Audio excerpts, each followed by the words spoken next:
Hello friend. अब आप लोग कॉपी और कलम लेके बैठ जाइए, क्योंकि थोड़ी देर में टेस्ट स्टार्ट होने वाली है। 1 मिनट के बाद टेस्ट स्टार्ट हो जाएगी। Best of luck. सही आंसर दे और जल्दी से आंसर दे, ठीक है। मेरे व्हाट्सएप नंबर पे फिर से मैं व्हाट्सएप नंबर दोहरा देता हूँ, 7004929207। ठीक है, आप इस पर जल्दी से आंसर भेज सकते हैं व्हाट्सएप पे। ठीक है, हर क्वेश्चन का 2 मिनट रहेगा। आप इसे आगे बढ़ा के भी पहले भी आंसर दे सकते हैं, और कल 8 बजे करंट क्लास में इसका रिज़ल्ट आ जाएगा। तो थैंक यू।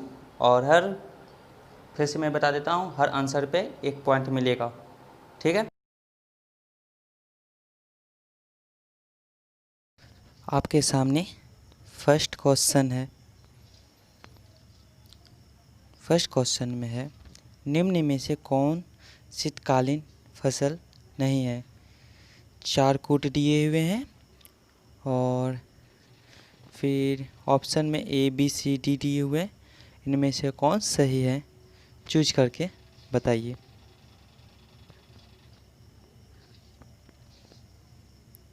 अब आपके सामने दूसरे प्रश्न, भूदान आंदोलन कब शुरू किया गया था। इसमें से आपके सामने 4 ऑप्शन दिए गए हैं।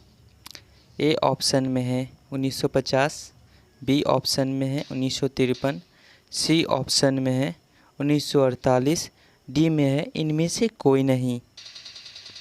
तो सही आंसर चुने और मेरे व्हाट्सएप पर भेज दें।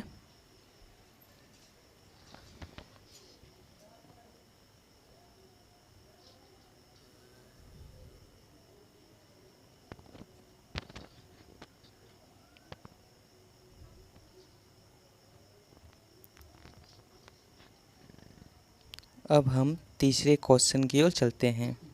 यह है आपके सामने तीसरे क्वेश्चन। निम्न कथनों में सही कथन चुनें। जो ABCD कथन दिए हुए हैं, इनमें से आपको सही कथन चुनने हैं। जैसे कि ए में दिया हुआ रबी फसल शीतकालीन फसल है, बी में खरीफ फसल की बुआई जो है अक्टूबर नवंबर में होती है, सी में दिया हुआ है रबी फसल की कटाई अक्टूबर नवंबर में होती है, और डी में इनमें से कोई भी सही नहीं है। तो सही आंसर क्या है, सोच समझ कर इसका आंसर दें। और अब हम आगे की ओर चलते हैं। अब नेक्स्ट क्वेश्चन है क्वेश्चन नंबर 4। भारत में कितने प्रकार का गेहूँ उगाए जाते हैं। मतलब कि जो गेहूँ होते हैं वो कितने प्रकार के उगाए जाते हैं। 1 प्रकार की, 2 प्रकार की, 3 प्रकार की, या 4 प्रकार की। मतलब गेहूँ जो फसलें होती हैं वो कितने प्रकार की होती हैं। इनमें से इन कूटों में से कौन से सही हैं, इसके आंसर देने हैं। तो बहुत हल्के क्वेश्चन है ये, आप इसमें से आप आंसर दे सकते हैं। तो इसका आंसर मेरे व्हाट्सएप पर नंबर पे दे सकते हैं।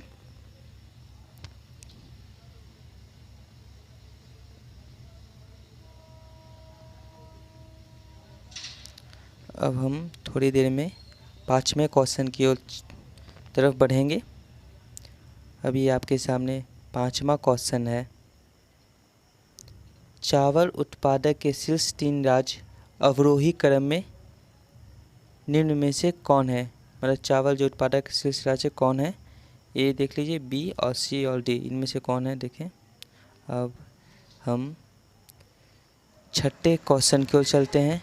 चावल की फसल के लिए कितने औसत वार्षिक वर्षा की आवश्यकता होती है। मतलब कि औसत वार्षिक वर्षा कितनी है, कूट में दिया हुआ है। इसमें सही आंसर चुनें। अब हम 7वें क्वेश्चन की ओर देखते हैं। 7वां क्वेश्चन में क्या है, गेहूँ उत्पादक के शीर्ष 3 राज्य अवरोही क्रम में सजाएं। मतलब कि जो प्रथम स्थान में कौन है उत्पादक में, फिर उसके बाद कौन है, उसके बाद कौन है। 4 दिए हुए, फिर कूट भी ABCD दिया हुआ है। आपको सही उत्तर देना है। अब हम 8वें प्रश्न की ओर चलते हैं। 8वां प्रश्न आपके सामने है,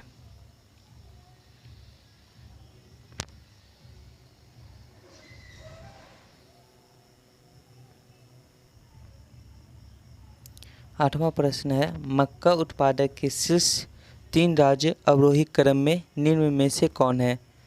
तो ऑप्शन है ए कर्नाटक, मध्य प्रदेश, महाराष्ट्र, बी मध्य प्रदेश, कर्नाटक, महाराष्ट्र, सी आंध्र प्रदेश, कर्नाटक, महाराष्ट्र, डी कर्नाटक, आंध्र प्रदेश, महाराष्ट्र।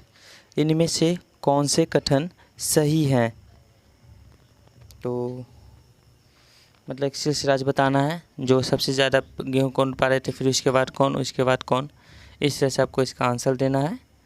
अब हम 9वें प्रश्न की ओर चलते हैं और आपके सामने 9वां प्रश्न है, निम्न में से सही मिलान नहीं है, मतलब इनमें से कौन सा मिलान सही नहीं है, इसके बारे में आपको बताना है।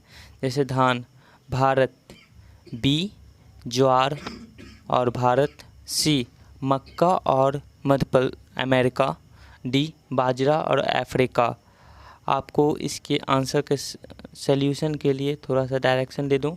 इनमें से आपको धान जैसे कि कहाँ से आया, भारत का धान है या फिर अमेरिका धान, ये सब आपको चूज करना है। यदि आप एग्रीकल्चर पढ़े होंगे इसके आंसर दे सकते हैं। अब हम 10वें प्रश्न की ओर चलते हैं और आपके सामने 10वां प्रश्न, पीताम्बरी कौन सी फसल की प्रजाति है? जो पीताम्बरी है वो कौन सी फसल की प्रजाति है, आपको इसके बारे में बताना है। ए बी सी डी, इनमें से कौन से ऑप्शन सही हैं? ठीक है,